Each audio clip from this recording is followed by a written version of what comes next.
ये है कि जिस तरह से विगत 2 दिन पूर्व में आपने देखा कि अखबारों के माध्यम से और होटल न्यूज़ जो भी सोशल मीडिया के माध्यम से आप लोगों ने देखा, पूरे राज्य के लोगों ने देखा कि मेरे ऊपर एक ब्लेम लगाया गया है। मेरे ऊपर एक कह सकते हैं कि फुंसी को फोड़ा बनाने का प्रयास किया गया है। मैं पूरा वारदात मैं चाहता हूं कि आप तमाम पत्रकार साथियों का इस्तकबाल किया मैंने। उससे पूर्व मैं चाहता हूं कि मेरे साथ जो घटना घटी है, जो वारदात मेरे साथ हुआ, जिसकी वजह से पूरे राज्य के मीडिया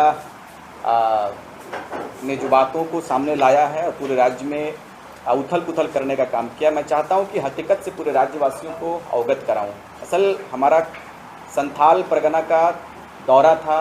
मुझे प्रोटेन प्रभारी के रूप में नियुक्त किया गया था 3 जिला का, देवघर, दुमका और जामताड़ा। मैं जामताड़ा कर लिया था, दुमका दौरा में था। दुमके दौरे में मेरी तबीयत ख़राब हो गई अचानक। तबीयत ख़राब होने के बाद आप तमाम लोगों ने मेरे फेसबुक पेज पर भी देखा होगा कि मैंने खेद व्यक्त किया है कि मैं देवघर जिला का कार्यक्रम रद्द कर रहा हूं। मैंने देखा था संध्या बेला में मैंने लाइव आकर इस विषय को रखा है।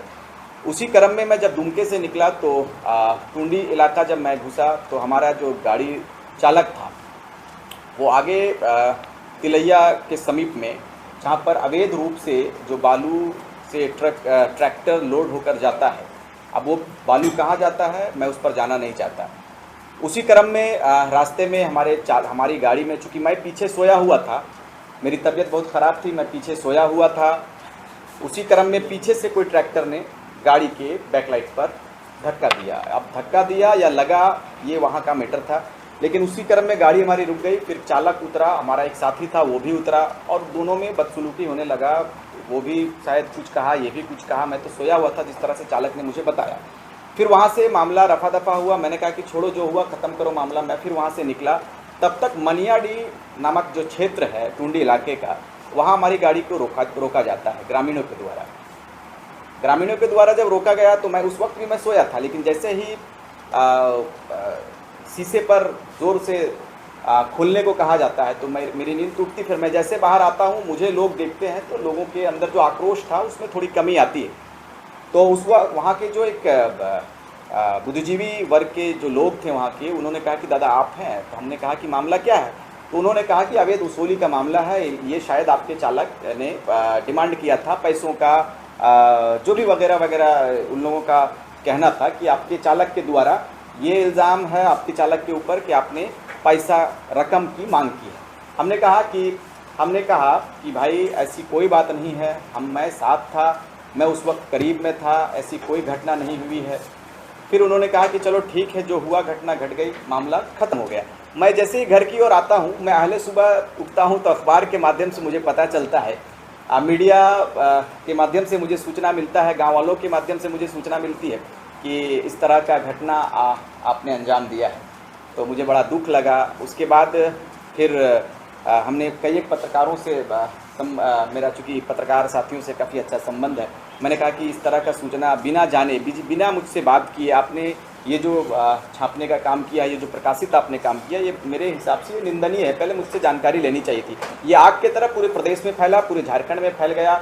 मेरे पास लगातार मीडिया से फ़ोन आने लगा, रांची से फ़ोन आने लगा, तरह तरह का मीडिया सवाल करने लगा। तो मैं साफ साफ शब्दों में ये कहना चाहता हूँ, आप चूँकि लोकतंत्र के चौथे स्तंभ के रूप में कार्य कर रहे हैं, क्योंकि आप जो दिखलाते हो पूरा देश, पूरा राज्य, पूरी दुनिया उसे देखने का काम करती है।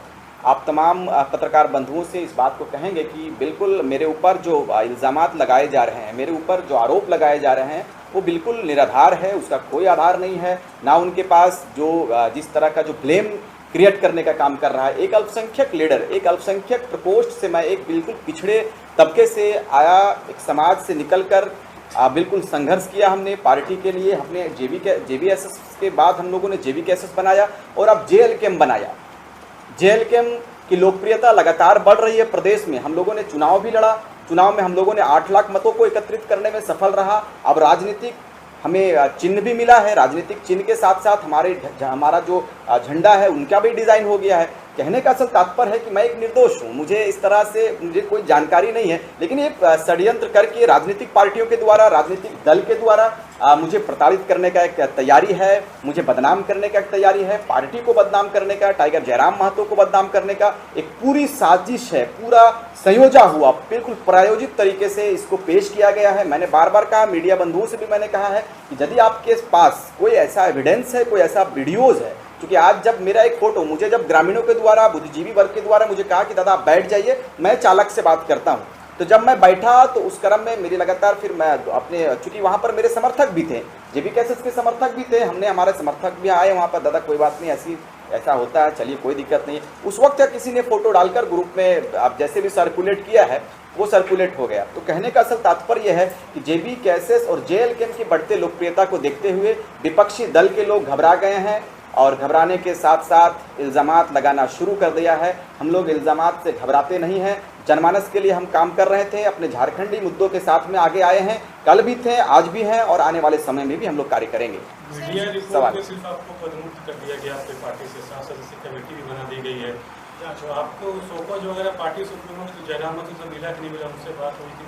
क्योंकि आनंद थाना में हमको लगता है 4 या 5 घंटे में वो लेटर जारी हो गया था कि आपको पदमुक्त किया जा रहा है जी, उसको लेकर क्या कुछ कहिए? नहीं, पदमुक्त ये देखो, मुझे लगता है कि ये कमेटी जो हमारी गठित है, केंद्र में जो केंद्रीय कमेटी है, कोर कमेटी जिसे हम लोग कहते हैं, और कोर कमेटी के समन्वय के बाद में ही, चूँकि माहौल ज़्यादा ये ना हो, ज़्यादा कह सकते हैं आपकी कुछ माहौल और ना बन जाए, इसीलिए हो सके ये पदमुक्त किया है। लेकिन मैं, चूँकि आपने सवाल किया तो जवाब भी लाजमी है। मुझे लगता है कि पहले मुझे सूचित करना चाहिए था। आपने कहा कि टीम गठित किया, 7 सदस्यों की एक टीम बनी है। मुझे लगता है कि कम से कम मैं एक अल्पसंख्यक प्रकोष्ठ का, अपने समाज का प्रतिनिधित्व करने के लिए, मैं अपने लोगों को जगाने के लिए निकला हूँ साहब। कम से कम आप मुझे सूचित करते हैं, आपका ये दायित्व बनता है, आपका ये फर्ज बनता है कि आप मुझे कम से कम एक बार सूचना करके आप मुझसे पूछते हैं कि आपका क्या पक्ष है, क्या मामला है। मैं सोकर उठा हूँ, पता चल रहा है कि मुझे पदमुक्त कर दिया गया, चलिए कोई दिक्कत नहीं है। पार्टी का जो निर्णय होगा, हम लोग सर्वमान्य हैं, पार्टी के निर्णय के साथ में ही हम लोग एक सिपाही के रूप में कार्य करते हैं। यदि पार्टी को लगा कि मुझे पदमुक्त करना चाहिए तो स्वागत है, कोई दिक्कत नहीं है। मैं आगे भी पार्टी में बना रहूँगा और पार्टी के लिए कार्य करूँगा। दिग्गज आपके पार्टी से हट गए, संजय मेहता वगैरह इस्तीफा दे दिया, क्या लगता है आपको भी साइडलाइन करने का एक प्रयास किया जा रहा है? पार्टी में कुछ गतिरोध है क्या आप लोग का? नहीं, पार्टी में देखो, हमारा पार्टी में चूँकि अभी नई पार्टी है और नए रूप से हम लोगों ने पार्टी को तैयार किया है, तो कहीं ना कहीं सारे लोग नौजवान हैं, सारे लोग आप यूँ कह सकते हैं कि एक नए मिट्टी के साथ में घड़े को यदि हम बनाते हैं वो कच्चा होता। अभी हम बिल्कुल कह सकते हैं कि नवजात शिशु के रूप में हम लोग बढ़ रहे हैं और आप तमाम लोगों का आशीर्वाद, पूरे राज्य के लोगों का आशीर्वाद हम लोगों को मिला कि हम लोग एक पार्टी के रूप में सामने आए हैं और बिल्कुल बेहतर रूप से काम करेंगे। पार्टी में किसी प्रकार की कोई दिक्कत नहीं है, ना हमारी पार्टी में किसी प्रकार का कोई मतभेद है। हम लोग बेहतर रूप से कार्य कर रहे हैं। छोटी मोटी घटनाएं बीच में होती रहती है, उसको हम लोग मायने नहीं रखते हैं। हमारा आगे क्या कुछ रहती रहेगी आपकी, क्योंकि अगर आरोप साबित हो जाता है, आपको पार्टी से निकाल दिया जाता है, तो आगे क्या कुछ रहती रहेगी? बिल्कुल, पार्टी का जो दिशा निर्देश होगा हम लोग काम करेंगे पार्टी के हिसाब से। चूँकि राज्य एक बड़े बदलाव की ओर बढ़ा है। बड़े बदलाव का तात्पर्य यह है कि राज्य को लूटने का काम अदर पार्टियों ने जो किया है विगत 24 साल में, अब मैं 24 साल का प्रदेश तैयार हो चुका है और 23 साल हमारे दलों ने, हमारी पार्टी के से हटकर जो राजनीतिक दल इस राज्य में आप कह सकते हैं कि जो अभी राज्य तंत्र, मुझे लगता है कि ये बिल्कुल सभी पार्टियों ने मिलकर इस राज्य को लूटने का काम किया है।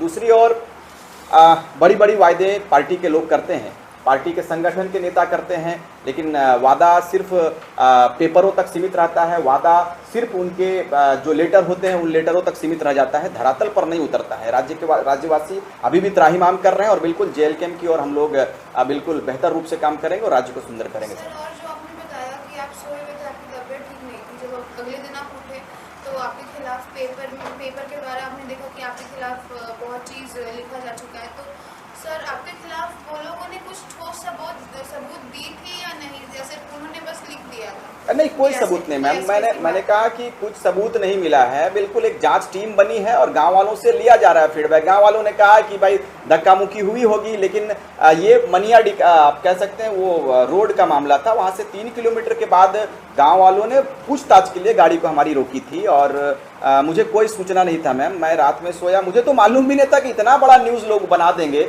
और राजनीतिक करने वाले मेरे ऊपर षड्यंत्र करेंगे और पदमुक्त तक की बात चली जाएगी। मैंने कभी तसव्वुर में भी नहीं सोचा। मैं सोचा कि भाई चलो गाँव वालों से मेरी बेहतर बात हुई थी।